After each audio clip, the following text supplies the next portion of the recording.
Dr. Jonathan vai nos falar hoje sobre indicação da matriz Flobel em cirurgia plástica e crânio-facial. Dr. Jonathan, seja muito bem-vindo, muito agradecida por estar com nós outros e, por favor, a aula é sua. Boa tarde com todos. Bom, boa noite lá, boa tarde cá. Muito obrigado por convite. Sempre é um prazer para mim falar com a gente do Brasil. Eu sinto muito honrado. Agora vamos a falar a tarde de a matriz dérmica líquida, mas vamos falar em espanhol. De acordo? Bueno. De acordo, doutor. Vamos a ver todo lo que es referente a remodelación de defectos congénitos y adquiridos con la matriz dérmica líquida. ¿Sí?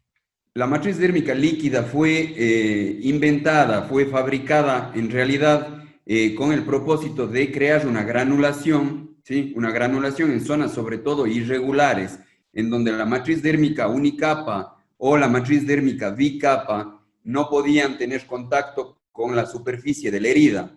Entonces, la idea de la matriz dérmica líquida era que sea inyectada, ¿sí? En realidad no inyectada traspasando el tejido, sino más bien inyectada como regada sobre las irregularidades del tejido. Tanto es así que en el estudio que realiza el Comité Europeo de Células y Materiales compara la neovascularización y la integración de la matriz dérmica líquida versus la matriz dérmica sólida, que es la unicapa o bicapa. Entonces ellos encuentran que la matriz dérmica líquida en lugares irregulares tiene mucha mejor integración, ¿sí? En la superficie de la herida. El único artículo, digamos así, que nosotros encontramos que es utilizado para otra cosa que no sea para lo que se fabricó es en la Sociedad Internacional de Heridas por quemaduras, y ellos usan inyecciones intralesionales, es decir, debajo de la piel quemada, usan inyecciones para producir un espacio entre la piel quemada y la dermis que está por debajo. Entonces logran un espacio y hacen que la dermis corra sobre la quemadura y no exista una retracción cicatrizal. Ahora, nosotros empezamos en nuestro servicio utilizando la matriz como para lo que fue creada, ¿no? Mezclábamos así y poníamos en las superficies irregulares, esparcíamos la matriz dérmica líquida y esperábamos esto, la granulación, la creación de tejido de granulación, ¿sí?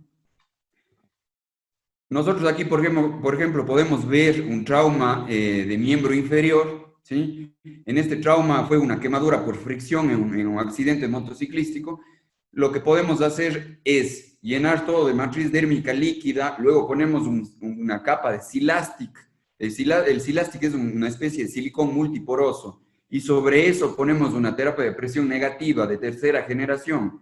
Entonces eso hace que granule mucho más rápido y nosotros podamos injertar posteriormente. Este es, en cambio, un paciente con una fascitis necrotizante, un síndrome de Fournier, en el cual igual ponemos matriz dérmica líquida por tanta superficie irregular que hay ahí entre los testículos, en el perineo, etc. Luego ponemos el Silastic con microporoso y luego la terapia de presión negativa que podemos ver ahí. Una vez que tenemos obtenido tejido de granulación apto, podemos injertar. Este es un pie diabético con fracturas concomitantes, es decir, es una herida compleja por la comorbilidad del paciente por la parte diabética y por la parte del trauma que tiene. Entonces tiene exposición ósea, tiene falta de tejido, ¿sí? Entonces lo que hacemos ahí es matriz dérmica líquida, Silastic y terapia de presión negativa. Logramos obtener el tejido de granulación y podemos injertar al paciente. Ahora, nosotros cuando vimos la matriz dérmica líquida y su integración y su sobrevida a largo plazo, dijimos, bueno, ¿por qué no usar en cirugía craneofacial? ¿Qué es lo que pasa en la cirugía craneofacial? Por más que nosotros hagamos el mejor trabajo, siempre va a quedar especies de secuelas estéticas, ¿sí? Como por ejemplo hundimientos, leves distorsiones entre celular subcutáneo y hueso, nosotros en cirugía craneofacial movemos mucho esqueleto facial, entonces necesitamos luego lo que se llama hoy en día cirugía de camuflaje, ¿sí? Entonces, por ejemplo, en este caso de chicos con labio, paladar rendido, LPH, nosotros vamos a necesitar en zonas hipoplásicas, vamos a necesitar cirugías de camuflaje posterior. Por ejemplo, en cirugías dentoalveolares, en las que tenemos discrepancias de oclusión dentaria, vamos a necesitar también, a pesar de que utilizamos tecnología buena como el Mimix, la tomografía, y en la misma tomografía solemos hacer, como en este caso, ven ustedes ahí una cefalometría de puntos blandos. Nosotros realizamos la cirugía y nos va bien, pero siempre va a haber, sobre todo cuando se hace osteotomías segmentarias, osteotomías grandes de avance y de retroceso, vamos a necesitar cirugía de camuflaje posterior. También utilizamos esterolitografía, y en la esterolitografía lo que hacemos es una cirugía simulada en maqueta para luego ir con las medidas exactas a operar, sean tumores o malformaciones congénitas. Y a pesar de eso, a pesar de que hacemos una cirugía en teoría buena, vamos a necesitar, como por ejemplo en este caso, que es una cirugía de microsomía hemifacial, utilizamos los distractores de Molina para alargar la mandíbula, los distractores de Molina tipo 1, ¿sí?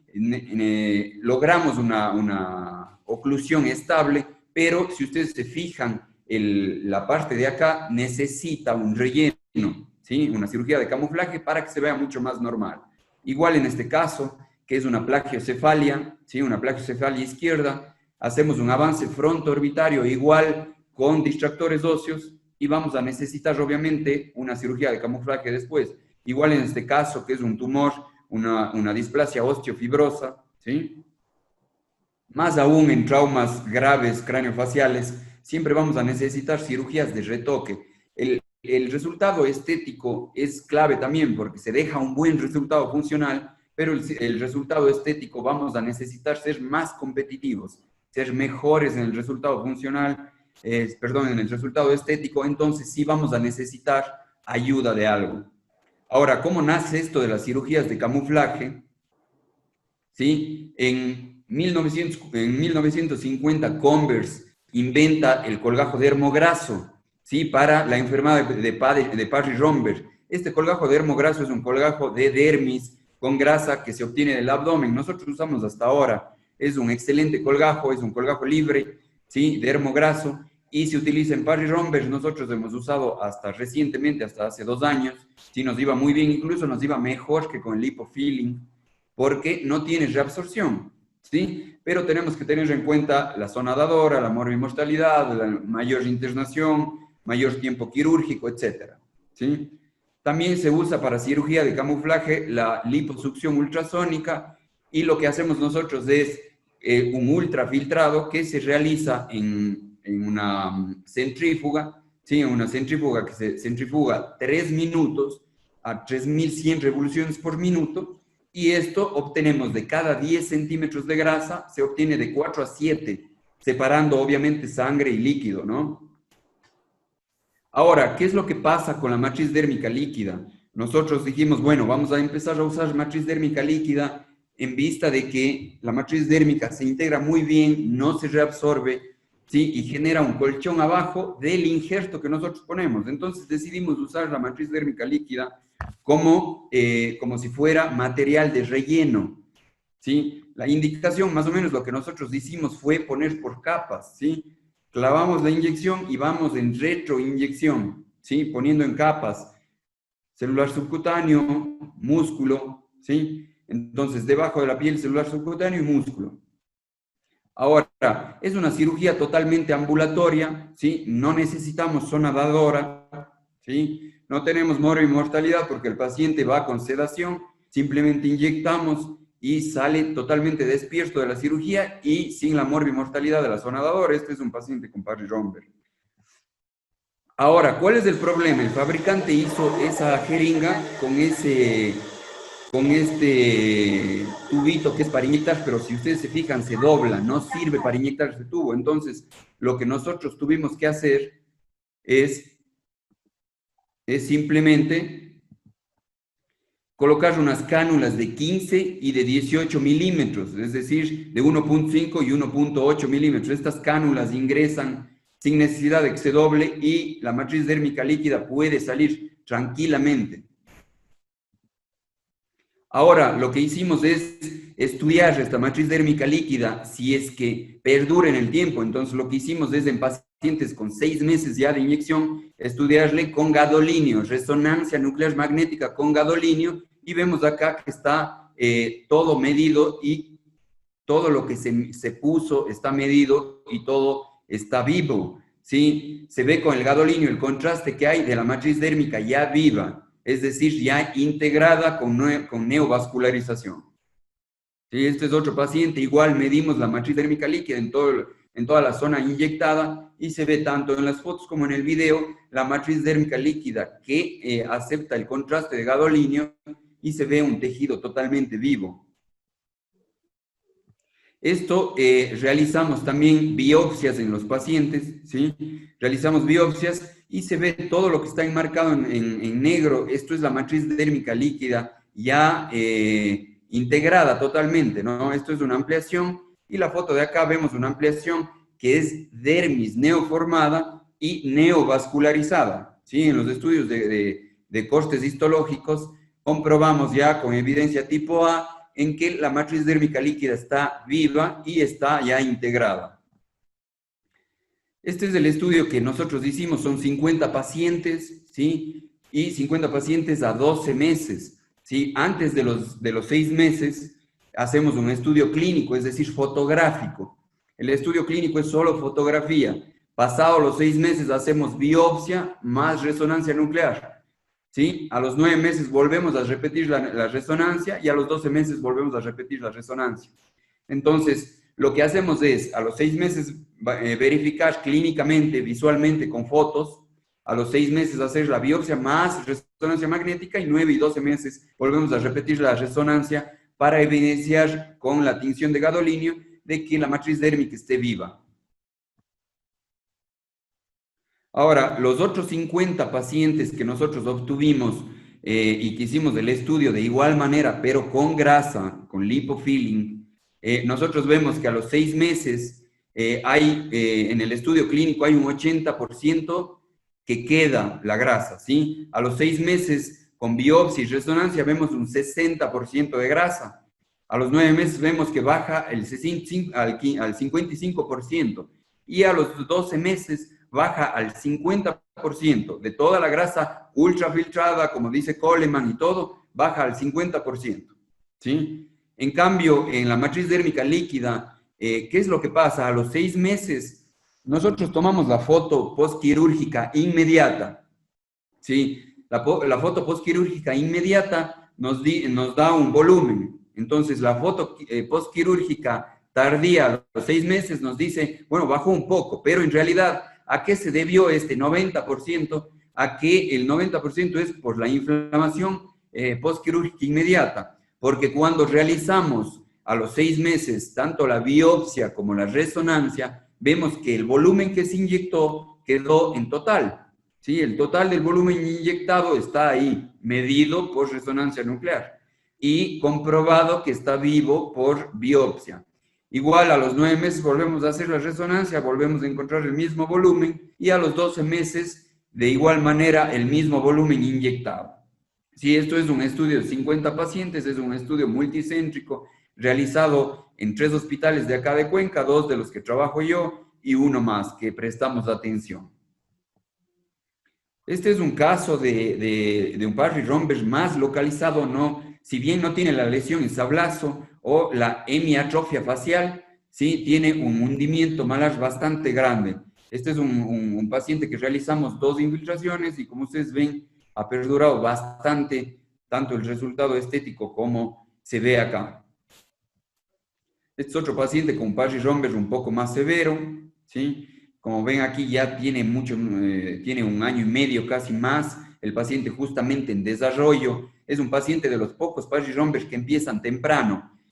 ¿Qué es lo que pasa cuando el Parry-Romberg empieza temprano? Tiene incluso problemas cuando empiezan antes de los 8 años de edad, tenemos problemas de atrofia no solo de tejido celular subcutáneo y tejidos blandos, sino tenemos atrofia también ósea, tenemos hipoplasias óseas debido a que el esqueleto craneofacial se desarrolla más o menos sobre todo el tercio superior hasta los 8 años y el tercio medio y el tercio inferior pasado los 12 a 15 años. Entonces vemos también atrofias óseas cuando el Parry-Romberg se viene antes. Y a pesar de que se dice que el lipofilling o el colgajo dermograso se reabsorbe cuando un Parry-Romberg es menor de 8 años, vemos aquí que en la etapa de desarrollo del paciente no se ha reabsorbido la matriz dérmica y ha perdurado a pesar del desarrollo del paciente. Este es otro paciente que tenemos que incluso es un Parry-Romberg tan severo que si ustedes se fijan tiene la comisura bucal derecha abierta. Ahora, nosotros después de realizar 2 procedimientos separados de 6 meses cada procedimiento, logramos cerrar la comisura y si bien todavía no es un caso terminado, ¿sí? Todavía tenemos que realizar otra cirugía más, tenemos bastante más simetrizada la cara y cerrada la comisura bucal derecha, que cuando el paciente comía se le regaba líquido, ¿sí? Este otro paciente también igual severo con comisura abierta y vemos ya mucho más simetrizado el volumen, ¿no? La volumetría del paciente está mucho mejor, ¿sí? Y como les digo, solo con la matriz dérmica nosotros podemos ir volumetrizando todas las áreas que están hipoplásicas. Este es otro paciente mucho más severo que, según la historia clínica del hospital, había presentado este Parry-Romberg mucho antes, ¿sí? A los 7 años de edad. Entonces, este paciente vino, como está acá, ya mayor, incluso con la lesión de sablazo lateralizada en la frente, y lo que hicimos es injertar durante 3 ocasiones. Es un paciente que todavía le vamos a hacer dos veces más. Si bien hay una cosa, podemos nosotros volumetrizar al paciente, ¿sí? Es decir, rellenar todos esos espacios huecos. Lo que todavía no conseguimos es, no sé si ustedes se fijan, la tintura de la piel. ¿Qué es lo que pasa? Siempre un Parry-Romberg, al tener una atrofia tanto de tejido celular subcutáneo como de los anexos de la piel, los anexos de la piel se atrofian tanto que produce una coloración especial en el Parry-Romberg.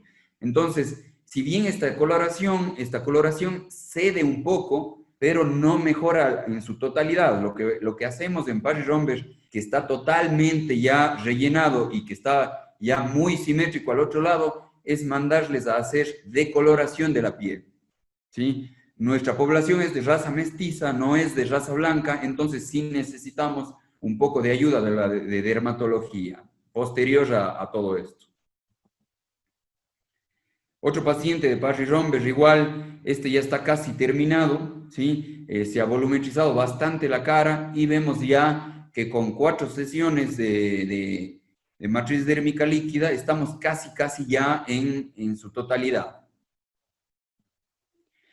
Empezamos a usar no solo en Parry-Romberg, ¿sí? Este es un síndrome de Treacher-Collins en donde el niño no tiene malares, entonces lo que hago es robarme los parietales y hacer injerto de hueso para formar malares nuevos. Ahora, ¿cuál es el problema de estos pacientes? Es que tienen mucho hundimiento temporal, ¿sí? Por una atrofia temporal y tienen mucho hundimiento malar a pesar del injerto óseo que hacemos. Entonces, nos ayudamos también con la inyección de matriz dérmica líquida, ¿sí? Y simetrizamos un poco más la cara de este paciente.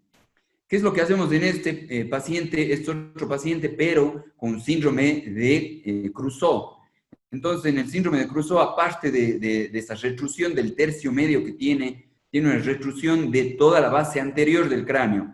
A pesar de que nosotros, y ahí como vemos en la cuarta foto de abajo, tiene una disminución del diámetro de la vía aérea. Entonces, ¿qué está indicado en este? Hacer un avance fronto-orbitario más un avance del Lefort 3, es decir, un avance en monobloc, descrito por Ortiz Monasterio. Lo que hacemos nosotros es hacer el avance en monobloc, como ven acá, pero ¿cuál es el problema? Siempre acá, como avanza tanto con la distracción ósea, nos quedan hundimientos. Entonces, esos hundimientos nosotros estamos rellenando con la matriz dérmica líquida. Entonces, lo que hacemos es dejar una funcionalidad normal, ¿sí? Un espacio bueno para el cerebro, una vía aérea, como ven ahí, que subió de 6 a 10 milímetros, y también preocuparnos un poco en la parte estética, tanto del exorbitismo como de los hundimientos al hacer movimientos faciales grandes. De igual manera, un paciente con una plagiocefalia derecha, nosotros hacemos con el distractor tipo 2 de Molina, hacemos una distracción órbito-malar, ¿sí? Adelantamos toda la parte fronto-orbitaria del lado afectado, ¿sí? Y obtenemos un resultado mucho mejor, ¿sí? La frente ya está mucho más amplia, ya no tiene el hundimiento, y al igual que los hundimientos que se realizan acá, rellenamos con matriz dérmica líquida. Ahora, lo que les quería comentar, nosotros estamos haciendo también una parte estética, ¿sí? Lo que antes se hacía con la volumetrización de la parte estética con ácido hialurónico, podemos hacer con matriz dérmica líquida. La diferencia es que se hace de manera permanente, entonces tenemos que tener un poco de cuidado. Si bien yo les muestro esto, es porque todavía no concluye el estudio de volumetrizaciones grandes en cirugía estética. Estamos ya con 25 volumetrizaciones en glúteos, en cara, para otro tipo de cirugía, simplemente estética. Entonces, cuando tengamos todo el estudio terminado, les vamos a conversar a ustedes de la parte estética. Solo quería adelantarles un poco que estamos haciendo lo que ustedes le llamaban bioplastía en nariz o en labios o en cosas así, que se realizaba con ácido hialurónico. Bueno, estamos empezando a realizar con matriz dérmica líquida. Muchísimas gracias nuevamente. Quedamos atentos a todas las preguntas que tengan. Es siempre un placer poder compartir con ustedes una experiencia nueva. Dr. Jonathan, muito obrigada e aguardamos até o final para o senhor responder as perguntas dos participantes, tá ok? Agora a gente dá continuidade com o Dr. Maurício Pereima. Dr. Maurício é PhD, professor titular de cirurgia pediátrica do Departamento de Pediatria da Universidade Federal de Santa Catarina. É doutor em técnica operatória pela Universidade Federal de São Paulo, Escola Paulista de Medicina. O doutor Maurício vai conversar conosco sobre as indicações de matriz dérmica íntegra em queimados em fase aguda. Doutor Maurício, muito obrigada pela presença e o senhor pode dar início à sua aula. Muito obrigada. Então, boa noite a todos, né? Eu gostaria de agradecer inicialmente a Promedon pela possibilidade de apresentar a nossa experiência com o uso de matriz de regeneração dérmica nesse meet com os experts, os expertos, né, como o Dr. Jonathan e o Edilson Tobias, com quem eu já tive oportunidade de participar algumas vezes. E me foi solicitado para fazer uma apresentação sobre indicação do uso da matriz de regeneração dérmica em queimaduras agudas, queimaduras de fase aguda. E esse é um tema que me interessa muito, porque a questão do tratamento das queimaduras evoluiu muito nos últimos anos. Desde o advento da excisão tangencial com Zora Jazenkovic, seguramente um dos maiores avanços que nós tivemos foi com o aparecimento das matrizes de regeneração dérmica ou a pele artificial, artificial skin. E isso é particularmente importante porque o princípio do tratamento das queimaduras é o reparo tecidual. E o reparo tecidual, ele pode ser feito de duas formas, ou por regeneração ou por cicatrização. O reparo tecidual por regeneração, ele só é possível nos animais inferiores do filo Platyhelminthus, né, dos vermes achatados, dos animais achatados. Por exemplo, a planária é um verme achatado que se reproduz por bipartição, em que cada metade dá origem a um indivíduo novo, sem nenhum tipo de cicatriz, sem nenhum tipo de de marca e regenera 2 indivíduos iguais. Outros animais também têm essa capacidade de regeneração de segmentos do corpo, como as salamandras, as lagartixas e assim por diante. Interessantemente, nós, os mamíferos, nós não regeneramos, nós cicatrizamos, ou seja, não temos capacidade de regeneração pela dificuldade da abundância de células-tronco de origem mesenquimais. E o resultado da cicatrização é uma cicatriz. As matrizes de regeneração dérmica vieram para mudar um pouco esse paradigma e se constituíram nos substitutos cutâneos, porque com as matrizes dérmicas agora nós já fazemos uma parte da regeneração, ou seja, nós regeneramos a derme, nós regeneramos a neoderme. Então, o reparo tecidual, utilizando matriz de regeneração dérmica, ele diminui a questão cicatricial, de retrações cicatriciais, por uma regeneração das camadas profundas da pele, constituindo-se um grande avanço no tratamento desse tipo de lesões. E, particularmente, quando a gente fala de queimadura de fase aguda, a escolha é a matriz dérmica íntegra bilaminar, com as 2 camadas. Todos nós sabemos que ela foi desenvolvida por Burke e Annas no MIT. Tem uma camada externa que simula a epiderme, de silicone, e uma camada dérmica, formada de colágeno bovino e glicosaminoglicano. Por que se indica a matriz dérmica bilaminar em queimados agudos? Primeiro, porque isso permite a ressecção do tecido queimado, ou por excisão facial, ou por excisão tangencial, e a gente consegue remover o tecido queimado. Quando a gente remove o tecido queimado, existe uma diminuição acentuada da resposta inflamatória. Ou seja, a resposta inflamatória é um dos grandes problemas do atendimento do queimado de fase aguda, porque a resposta inflamatória rapidamente evolui para a síndrome da resposta inflamatória sistêmica, a SIRS, e rapidamente evolui para a disfunção de múltiplos órgãos e sistemas. E outro aspecto importante do tratamento da fase aguda é que a matriz dérmica permite a regeneração da derme. Então, nós temos uma reorganização das camadas profundas de uma forma bem estruturada do tecido de revestimento. E, obviamente, aqui no Hospital Infantil Joana de Guzmão, em Florianópolis, a nossa experiência com matriz de regeneração dérmica ela iniciou em 2002 e ela se estende até os dias de hoje. O nosso último levantamento, que deve estar sendo publicado agora nos próximos meses, fez um estudo de pacientes de janeiro de 2002 a dezembro de 2017. Por que 2017 e não 2020, como nós estamos hoje? Porque nós sempre fazemos um follow-up de 2 anos para avaliar os aspectos estéticos e funcionais do uso da matriz de regeneração dérmica. Então, esse nosso último estudo, ele se encerrou em dezembro de 2017. Foram um total de 189 pacientes pediátricos, portanto, só crianças, e um total de 191 implantes. E como essa tabela mostra, o nosso forte, digamos assim, são queimaduras de fase aguda. A principal indicação do uso da matriz de regeneração dérmica no Hospital Infantil Joana de Guzmão é no tratamento de queimaduras de fase aguda, por esses motivos que eu expliquei para vocês.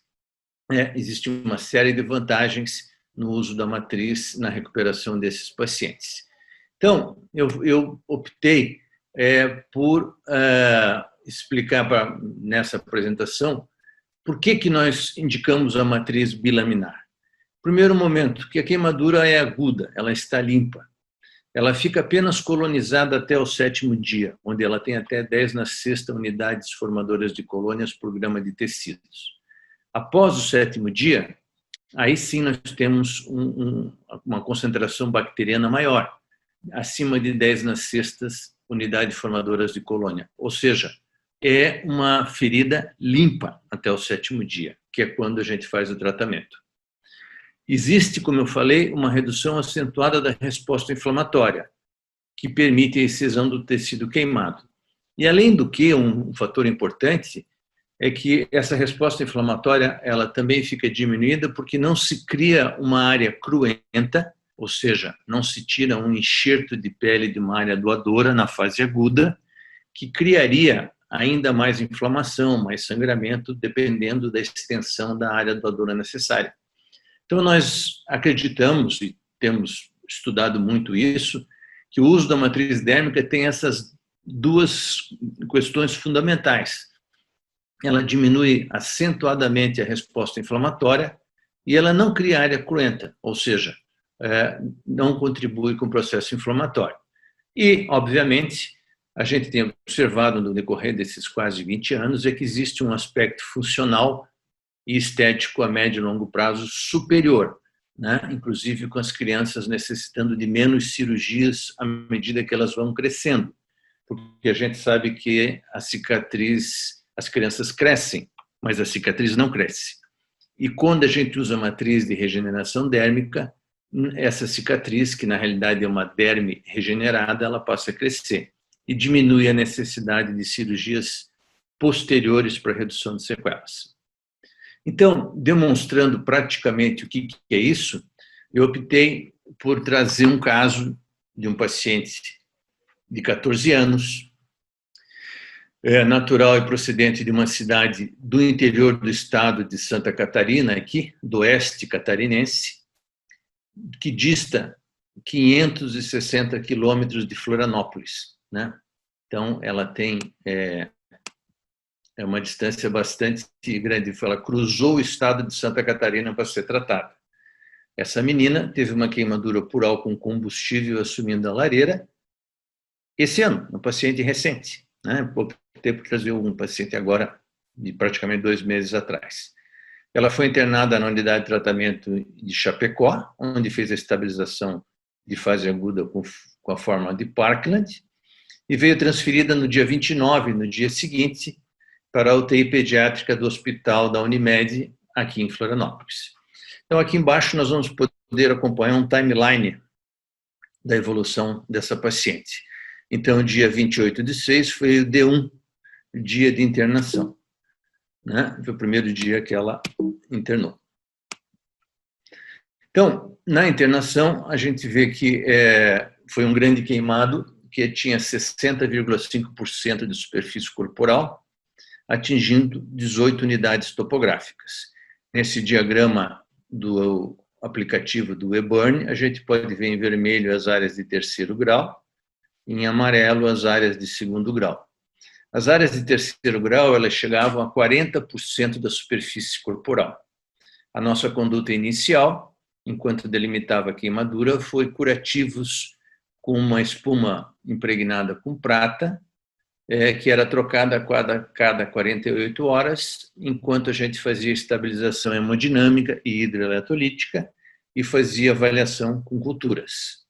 Então, a gente sabe, por exemplo, que uma queimadura evolui. Essa aqui é a foto dessa paciente de entrada, e aqui depois de 7 dias, mostrando a evolução das áreas de 3º grau, bem caracterizadas, principalmente no abdômen, nas coxas e na perna. Então, em 7 dias, nós conseguimos delimitar exatamente quais são as áreas que eram de 3º grau, para que a gente pudesse iniciar o tratamento cirúrgico, que foi iniciado, então, no D7. Aqui um detalhe mostrando as áreas de 3º grau, no abdômen, em ambos os membros inferiores e nas pernas. Então, a primeira operação nessa menina foi feita no D7, no 7º dia de internação, que foi a ressecção de todo o tecido queimado no abdômen e o implante da matriz de regeneração dérmica.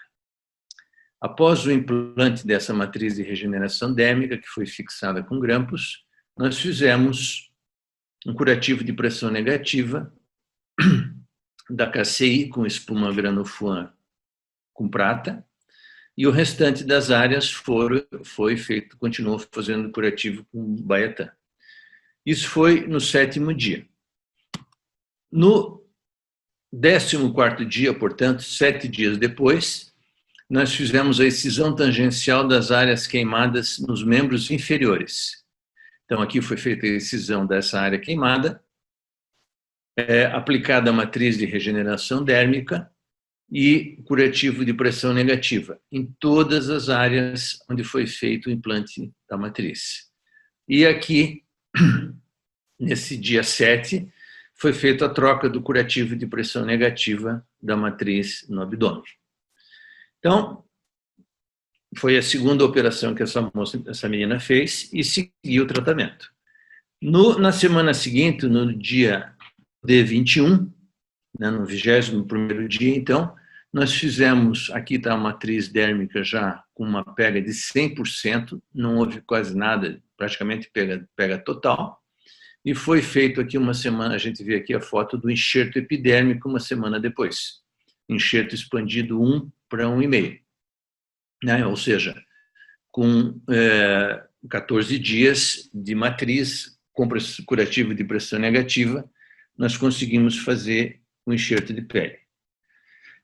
No D28, na semana seguinte, foi a vez das pernas, dos membros inferiores, que completou, então, 14 dias de maturação da matriz. Então, a gente vê aqui a matriz madura, a matriz madura, a matriz madura, aqui um hematoma, mas ela estava madura, e nós fizemos, então, os enxertos de pele no D27. Ou seja, no D28, perdão. Com 28 dias de internação, essa menina estava totalmente excisada, não tinha mais nenhum tecido queimado e estava toda coberta com enxerto autólogo, porque uma das premissas da excisão tangencial é, após excisado o tecido queimado, é necessário fazer a cobertura cutânea.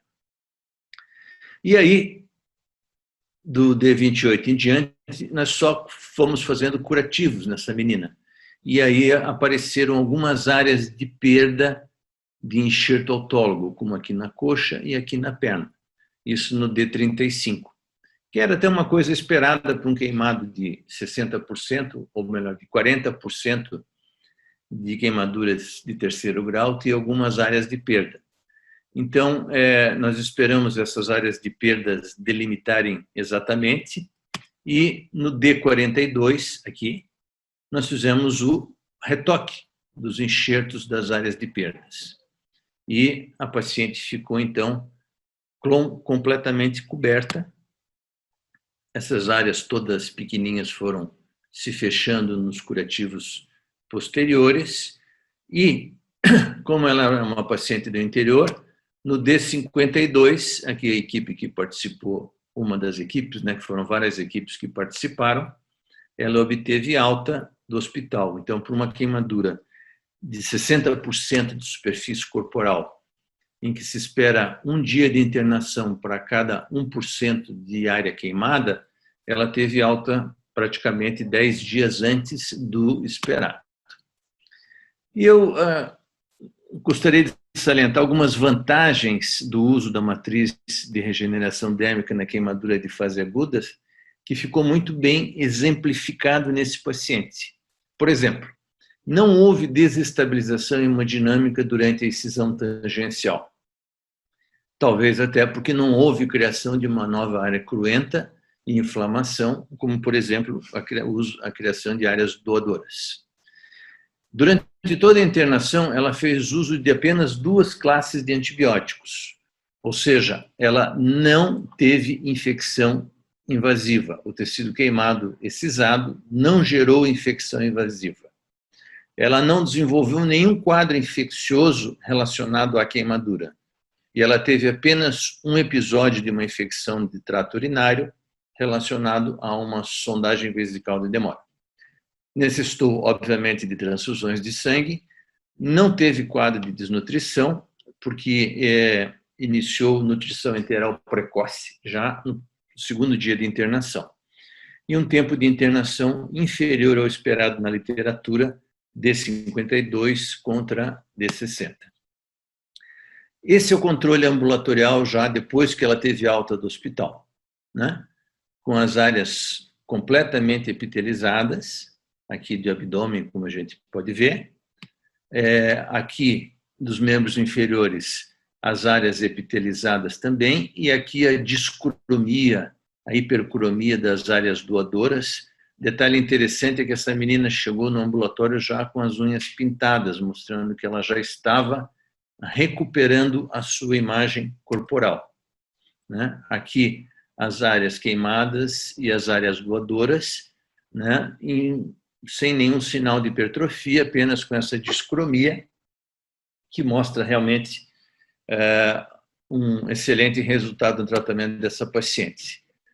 A figura pré e pós, mostrando o resultado da cobertura com o uso de matriz de regeneração dérmica. Uma foto que eu vou guardar com carinho dela no retorno no consultório, né? Já, inclusive, sorrindo. E gostaria de salientar que nós hoje, como eu disse, nós já conseguimos regenerar a derme. O próximo desafio que nós temos é regenerar a epiderme. E, nesse momento, nós temos uma linha de pesquisa aqui na Universidade Federal de Santa Catarina, no Laboratório de Células-Tronco e Regeneração Tecidual, sob a coordenação da professora Andréa Trentin, em que nós estamos combinando células-tronco mesenquimais, que são implantadas na matriz de regeneração dérmica, e estudos in vitro a gente já conseguiu a formação de várias linhagens teciduais, como fibroblastos, miofibroblastos, tecido vascular, e o nosso objetivo é combinar essas células-tronco de origem mesenquimal com matriz de regeneração dérmica para a regeneração de queratinócitos. Aí nós vamos ter a derme regenerada a partir de uma matriz de regeneração dérmica e uma epiderme a partir de diferenciação fenotípica de células mesenquimais, que são as células embrionárias. Então, eu queria apresentar esse caso e agradecer a oportunidade, e a gente se coloca à disposição para perguntas posteriores. Ok, doutor Maurício, muito obrigada. Nós aguardamos o senhor no final do nosso evento para coordenar as perguntas e as respostas de quem está nos assistindo neste momento.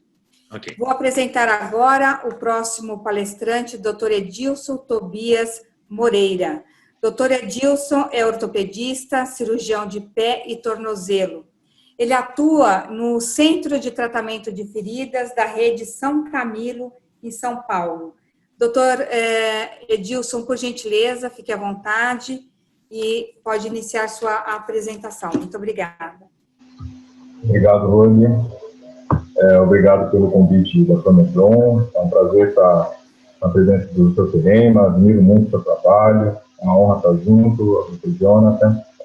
E é muito interessante ver o que já foi dito e mostrado anteriormente, e foca muito bem no que é realmente o tema desse meeting, que é a versatilidade das indicações, onde a gente observa realmente a amplitude que essa tecnologia trouxe, e complementando agora com o que eu tenho para mostrar, a gente entende o avanço e a oportunidade que a gente tem de tratar lesões que até pouco tempo eram um pouco plausíveis, de se fazer alguma coisa esteticamente e funcionalmente atraente e benéfica para os pacientes.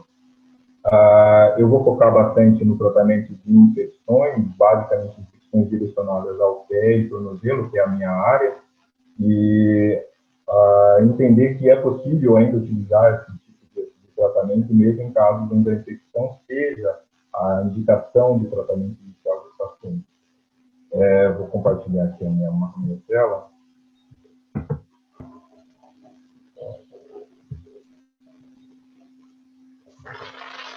Bem, como a Rose disse, eu estou utilizando de pé e tornozelo, e vou falar sobre as infecções de indicação. Nós criamos uma espécie de um protocolo de tratamento dessas infecções no nosso hospital, justamente para que a gente não tenha a perda das matrizes que nós utilizamos. Então, todos os pacientes que chegam para a gente, inicialmente nós fazemos uma coleta de material biológico para a cultura e biogramas já na primeira abordagem.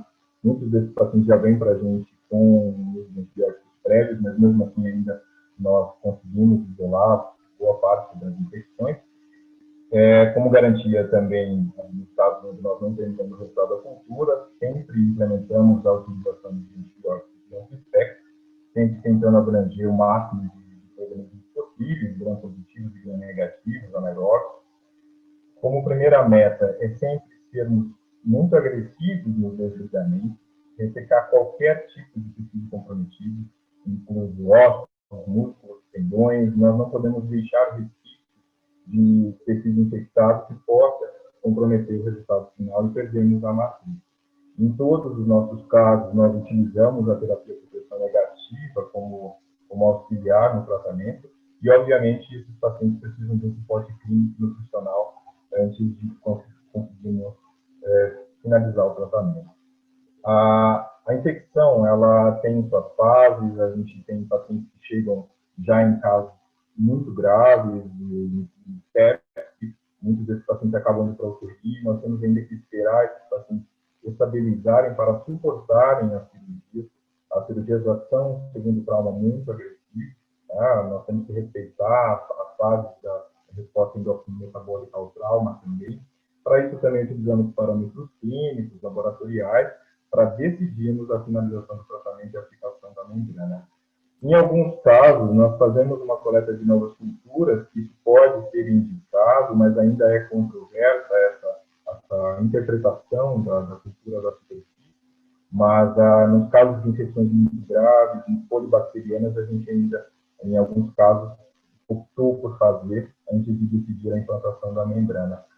Nos casos de infecções de partes moles, nós mantemos os antibióticos por no mínimo 6 semanas para partes moles e até 6 meses por caso das osteomielites. A gente precisa garantir um leito limpo e vascularizado para a matriz. Muitas vezes a vascularização está comprometida pela própria infecção ou pelo deslizamento agressivo. Então, muitas vezes a gente precisa esperar um tempo antes de poder realmente aplicá-lo. A gente, após implantarmos a matriz, nós mantemos o uso da terapia VASP também como protocolo, isso faz parte, já é aliado à terapia, e nós fazemos trocas filiadas dos curativos geralmente entre 3, 8 e 14 dias. Para exemplificar mais ou menos aproximadamente o que nós fazemos, trouxe alguns casos, já ficam bem visíveis.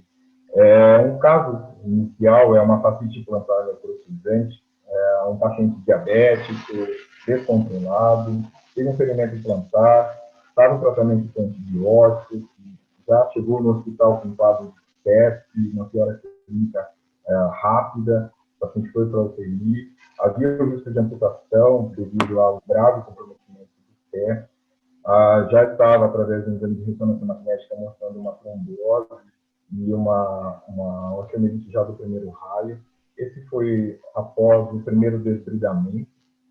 A gente vê que houve uma perda tecidual importante de toda a região plantar do pé. Foi feita a ressecção do primeiro raio e, para a cobertura óssea e para o tratamento da osteomielite, optei por rodar um retalho na região plantar para a região do medial e deixar toda a parte plantar exposta. Em caso de infecção grave, esse é o retalho que foi feito lateral medial. Após o tratamento com desligamento agressivo, limpeza seriada, após aproximadamente 2 semanas, consideramos a infecção já numa fase controlada, foi optado já pela implante da matriz. Havia ainda muito receio, porque nós sabemos muito bem como a matriz se comporta em várias partes corporais, mas a utilização na região plantar era um desafio e, na verdade, era meio incerto. Sabemos o desfecho final disso, né? Como essa membrana e como esses enxertos suportariam a carga, suportariam a pressão, como isso evoluiria com o tempo. Mas não havia opções ideais nesse caso. Nós assumimos o risco. Esse aqui já é a evolução da matriz durante as próprias medicação. Ela aderiu muito bem, não houve infecção, não houve perda. Após um período de 14 dias, fizemos um enxerto autólogo, né, retirado da própria perna do paciente. Esse é o resultado do enxerto cutâneo. E, após 3 meses, o paciente já apresentava uma integração total da pele, cicatrizou bem. O paciente andando, não houve sobrecarga, não houve soltura da pele, ela se comportou muito bem, com aplicabilidade, a tensão tecidual muito próxima do que era o tecido do resto da planta do pé. Houve uma pequena ferida medial, que a gente tratou também com curativos comuns, e houve um resultado muito bom. O paciente está bem até hoje, sem nenhuma complicação da matriz. No segundo caso, um paciente já de 81 anos, teve uma lesão na perna por infecção. Eu já apresentei esse caso no meeting anterior. Já chegou também para a gente com um quadro de possível fascite necrotizante da perna. Chegou em quadro de sepse, foi para UTI. Nós quase perdemos esse paciente antes de poder fazer qualquer procedimento. Tivemos que aguardar a estabilização clínica para poder assumir. Inicialmente tentamos não ser muito agressivos, foi a primeira avaliação. Esse era o quadro inicial da perna, já havia um sinal aí de infecção em toda a região dorsal do pé, estendendo-se para a perna. Um caso grave de infecção, com uma evolução muito rápida, desenvolvimento de hemólise importante. Levamos para o centro cirúrgico primeiro para fazer um desbridamento o máximo que podíamos, tá? Essa aqui é a imagem após o primeiro desbridamento. Ainda fomos um pouco econômicos no primeiro, essa imagem da esquerda. No segundo desbridamento ampliamos. Devido à ação dos antibióticos, à própria ação do efeito da terapia por pressão negativa ou de regressão do edema, optamos por não expandir esse desbridamento para a região da perna anterior e conseguimos manter o paciente estável. Clinicamente ela melhorou, os antibióticos agiram. Vê-se aqui a exposição total das estruturas musculares tendíneas, neurológicas aqui da região dorsal do pé, um quadro difícil, manejo, a cobertura cutânea direta seria inviável pela presença dos tendões, e a matriz dérmica foi a escolha que nós tivemos para garantir a cobertura dessas estruturas. Aqui a gente vê a maturação da matriz, é possível ver as estruturas tendíneas todas abaixo. Em alguns pontos há a sensação de perda da matriz, mas na verdade ela tem um comportamento regular durante a sua fase de maturação, umas partes maturam mais, geralmente onde tem um aporte sanguíneo melhor, mas ao término do 14º dia a gente já vê uma integração muito boa dessa matriz, praticamente sem nenhum ponto de perda. Foi feito o enxerto de pele, retirado também da mesma perna, isso aqui é ao 14º dia. Com 3 semanas e com 2 meses, a gente vê uma integração total da pele, com uma boa aplicabilidade. Embora atinja uma parte ali da região do tornozelo, mesmo com a alta mobilidade dessa articulação, não houve nenhuma alteração da membrana, não houve perda, ela se comporta muito bem em regiões de dobra, em região do pé. É praticamente imperceptível, né, olhando o anterior e o posterior, quanto foi aceitável esteticamente e funcionalmente, a paciente deambula sem nenhuma complicação também funcional. O terceiro caso já é um caso praticamente incomum, porque, na verdade, é a pior evolução possível, que é um caso muito simples. Em ortopedia, nós temos uma patologia chamada neuroma de morte, né, que é uma doença neurológica, forma-se um pequeno nódulo de dislocação de nervo na região do terceiro espaço intertarsal. Essa paciente tinha 65 anos, já tinha feito 2 situações de corticóide para melhora da dor.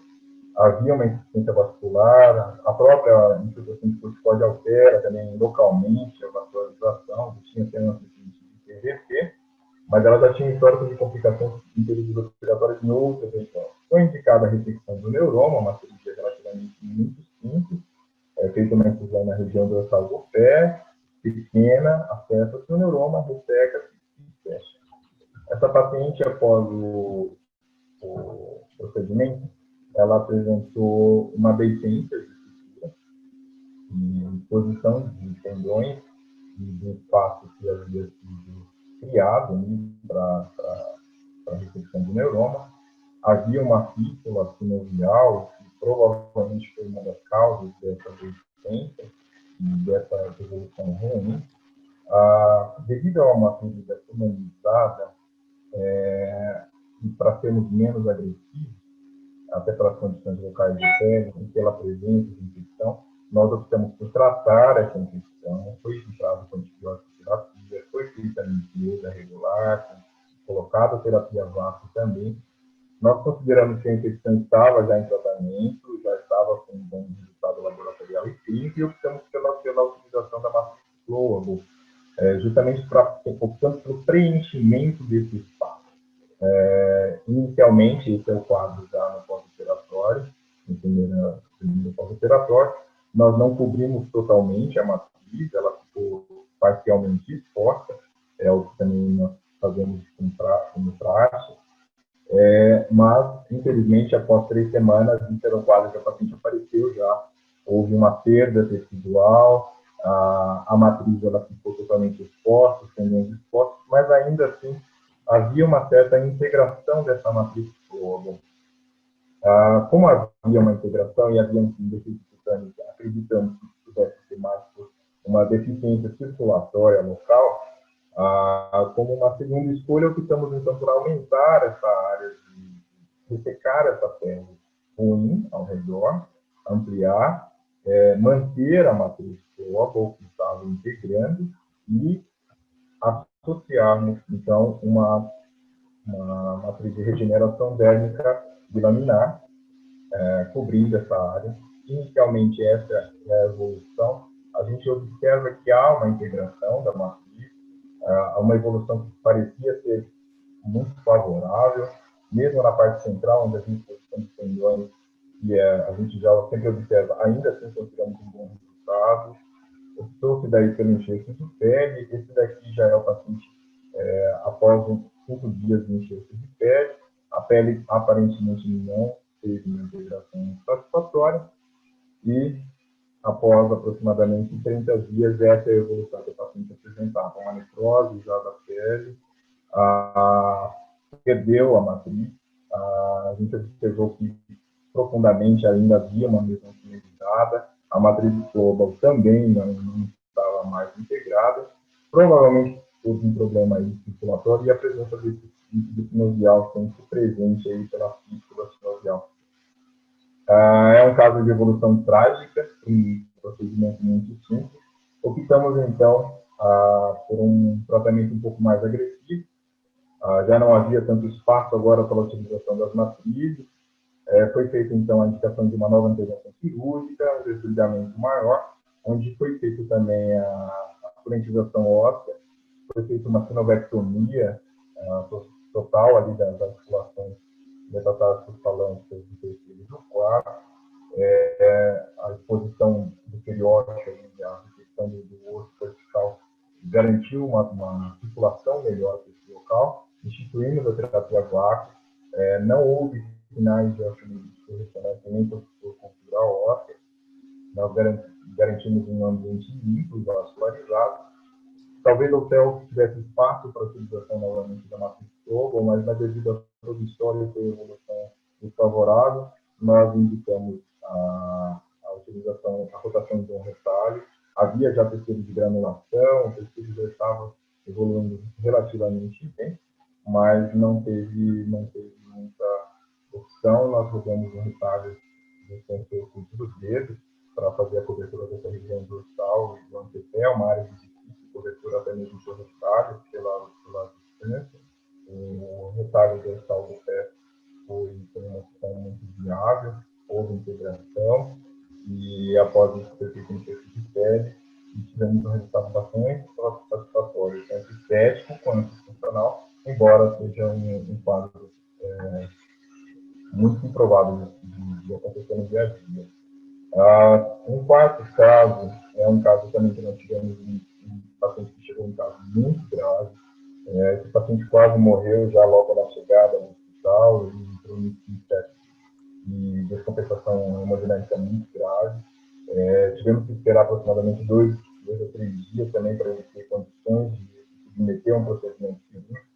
Fomos muito também econômicos no primeiro acesso. No quarto dia de internação havia condições de cirurgia. Optamos apenas por uma drenagem, uma pequena coleção muscular, que chega na região posterior da perna. Já havíamos uma progressão para necrose, mas optamos ainda por observar a diminuição de edema através do uso da fenotestosterona negativa. Esse é o quadro inicial. Posteriormente, houve uma estabilização clínica. Numa segunda abordagem, tivemos que fazer uma paciente ampliada, explorar todos os tecidos que estavam comprometidos. Havia necrose muscular profunda, já havia trombose de pequenos vasos também. Já observava-se aqui uma extensão da necrose para a região próxima, a região pulpífera, e já entendemos que precisaria de um desligamento um pouco maior, mas devido às condições clínicas do paciente, também optamos por manter terapias lácteas e progredir com a observação. A necrose se estendeu para a região posterior da coxa também, onde a gente havia viu coleção. Tivemos que acessar essa região posterior da coxa também, para drenar inicialmente, também tentando ser o mínimo agressivo, o máximo agressivo para o tratamento, mas minimamente agressivo para também não perder muito do tecido.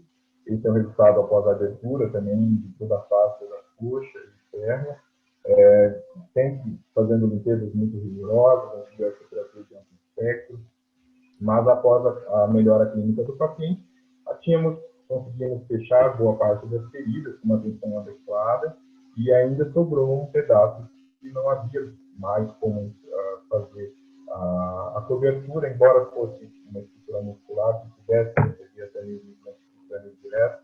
Nós ainda optamos pelo uso da matriz dérmica, mesmo nas regiões de uma infecção grave no local. Esse é o resultado da progressão da matriz. Nós fizemos o enxerto e o paciente ficou com resultado estético e funcional muito bom, corre, tem uma atividade nas vidas. O quinto e último, no penúltimo caso, é um caso de um paciente grave também, com quadro de infecção já de evolução há 6 anos, já em tratamento com vários tipos de terapia curativo, medicina hiperbárica. Ele tinha um linfedema crônico no membro, também foi descoberto que ele possuía esclerodermia, e esse tratamento estava sendo ineficaz. O paciente já chegou para a gente com uma ferida grande na região anterior do tornozelo, com presença de infecção, não estava atingindo a estrutura óssea também, mas a gente optou também por entrar com antibióticos de amplo espectro. Foi feito um desligamento agressivo e também instituímos proteção negativa associada a uma compressão da perna para garantir uma diminuição do edema também, do próprio linfedema. O aspecto da ferida, a gente vê que já apresenta um aspecto de ferida limpa, embora a circulação e a drenagem venosa linfática desse membro fossem fatores que fossem contra a nossa aplicação da matriz, mas mesmo assim optamos pela utilização. Foi implantada a matriz, houve perda de parte dessa matriz, uma infecção local também, mas mesmo a matriz apresentando infecção, nós tentamos poupá-la, garantir que ela ficasse no local e observamos a evolução. Após o 14º dia, nós optamos também pelo enxerto, utilizamos um mesh para ganho de cobertura. Mesmo nas áreas onde havia uma matriz não tão aderida e não com uma coloração não tão adequada, houve a pega do enxerto. Nós temos uma perda mínima do enxerto de perna, e esse é o resultado clínico. Já após alguns meses, o paciente também não apresentou perda de nenhuma parte da matriz. A pele apresenta consistência muito, muito similar ao restante da perna, mesmo numa área de dobra, uma área de grande mobilidade, não houve nenhum comprometimento funcional desse paciente. E o último caso é um caso muito comum, na verdade, na ortopedia, muito fácil de receber também casos oriundos dos ortopedistas, que são as complicações de infecções para os tendões de Aquiles, é uma área de difícil cicatrização, tem geralmente complicações em cerca de 30% dos pacientes. É uma área de difícil cobertura, geralmente a escolha seria a rotação de retalho viral, mas é de alta morbidade para o paciente, esteticamente ruim. E nesse caso, nós recebemos esse paciente já com 6 meses de evolução após uma tenorracia. A gente observa uma perda tecidual importante.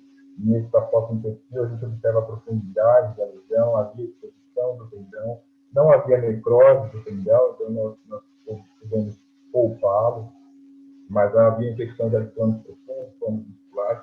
Foi feito um desligamento bastante agressivo desse local. Houve a possibilidade da cobertura parcial do tendão.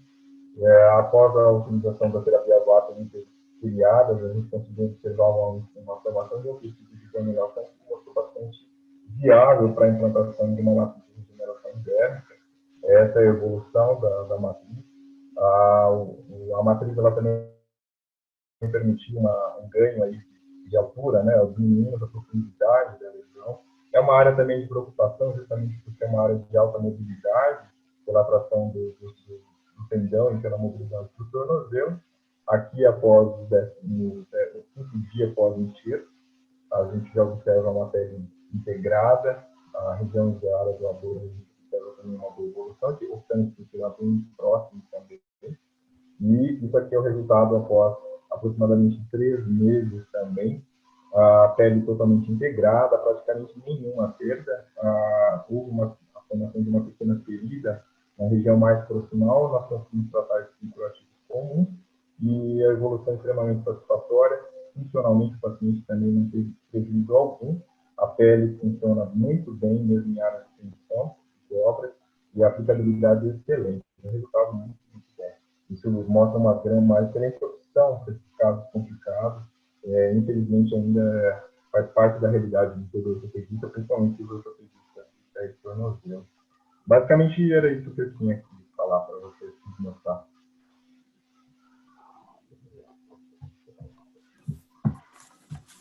Doutor Edilson, muito obrigada, excelente aula. Agora eu vou pedir para o doutor Maurício Pereima, por gentileza, coordene as perguntas que está colocada para os palestrantes. Ok, doutor Maurício, muito obrigada.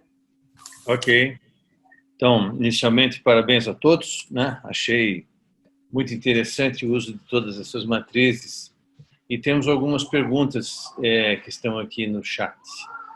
O primeiro que fez a pergunta foi o Marcos Leiros, mas já foi respondida ali no chat, vocês podem observar. E nós temos uma pergunta aqui, da Ana Júlia Hidalgo Bravo, que está dando primeiramente as felicitações ao Dr. Vázquez e me pergunta: futuro se poderá utilizar a matriz dérmica líquida para aumento glúteo e outros procedimentos estéticos que atualmente se realizam solo com lipofilling? Dr. Vázquez, por favor. Sí, por supuesto. Eso es lo que yo les decía al final. Estamos realizando ya volumetrización con bastante tejido.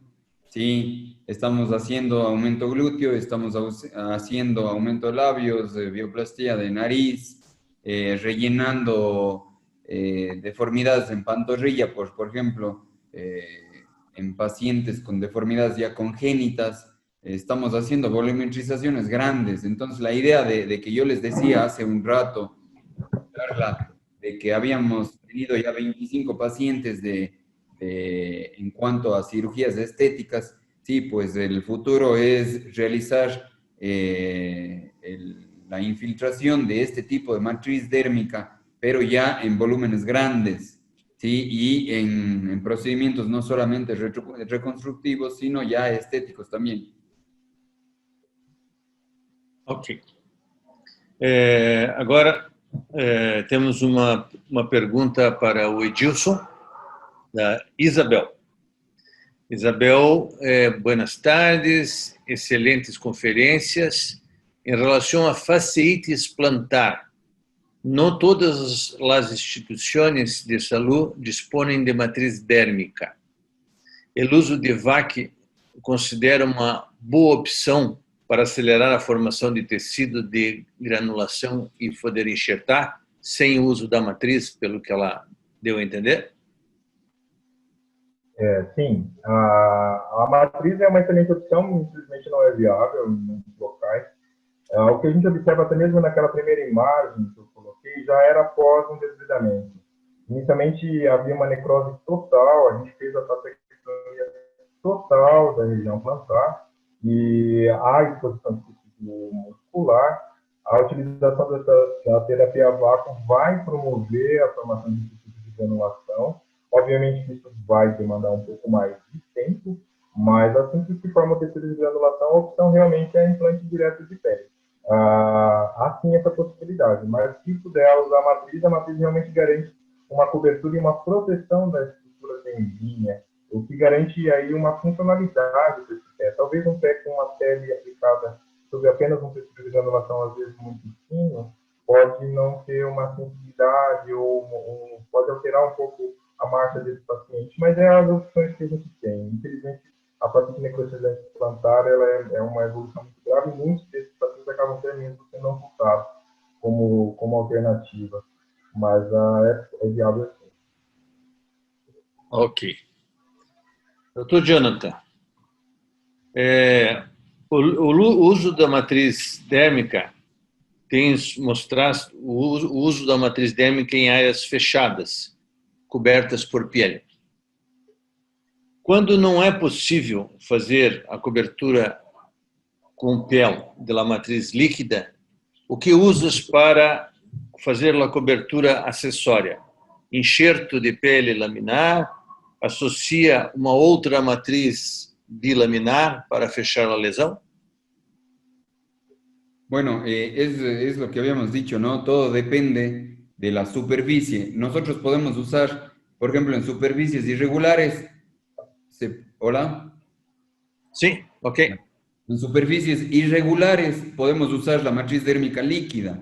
Si es que no es una superficie irregular, lo que hago yo es poner la matriz dérmica sólida, unicapa e injertar al mismo tiempo, si es que el lecho receptor está apto. Si es que yo necesito mayor grosor, pongo matriz dérmica bicapa y VAC sobre la matriz dérmica. Luego, a los 5 días, sacamos el Silastic, ponemos otra capa de matriz dérmica bicapa, ponemos VAC nuevamente y 5 días después resecamos nuevamente el Silastic de silicón y sobre eso injertamos ganando más volumen. Todo depende si necesitamos volumen, si necesitamos solamente dermis. Por ejemplo, en quemaduras muchas veces, en quemaduras que no son muy profundas, ponemos simplemente, sacamos todo, hacemos escarectomía con dermatomo eléctrico, ponemos unicapa e injerto al mismo tiempo. Nos acorta mucho el periodo de estancia hospitalaria y de pérdida de líquidos, de plasma de las personas. Ahora, cuando son, por ejemplo, resecciones tumorales y la paciente no quiere ser sometida a un colgajo, lo que hacemos es poner varios bicapas, pero con VAC encima para que se injerte, para que se integre más rápido y sobre eso injertamos.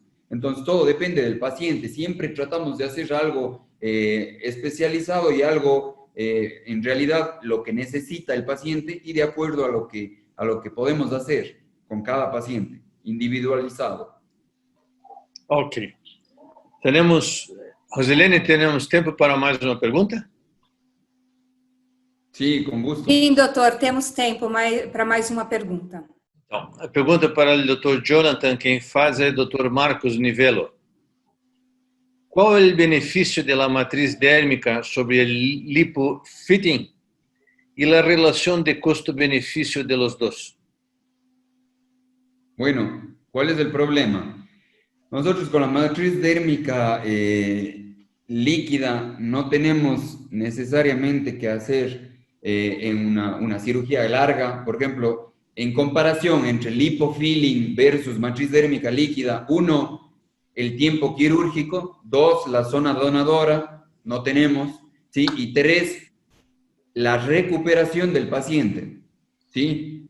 Por otro lado, si bien el costo, no sé cómo sea en sus países, pero el costo en nuestro país es alto de la matriz dérmica líquida, compensa a la estadía hospitalaria, a la zona donadora, ¿sí? Y al tiempo de recuperación, ¿sí? Y por último, la compensación es más en que si uno quiere un resultado estético permanente o un resultado estético que vaya a disminuir el volumen. Si nosotros pensamos en lipofilling, va a disminuir el volumen, como vimos en el estudio, hasta del 100% que pusimos, quede un 55%, a pesar del ultrafiltrado en centrífuga. La matriz dérmica líquida no reduce nada. Entonces es un resultado permanente. Ok. Rosilene, ok, não mais perguntas. Ok, doutor, muito obrigada. Nós agradecemos ao doutor Maurício Pereira, doutor Edilson Tobias, doutor Jonathan, muito obrigada. A aula de vocês foram aulas maravilhosas, muito boas, esclarecedoras. E agradecemos a todos os participantes que estiveram conosco até este momento. E até o próximo evento. Muito obrigada. Uma boa noite a todos. Obrigado. Boa noite a todos.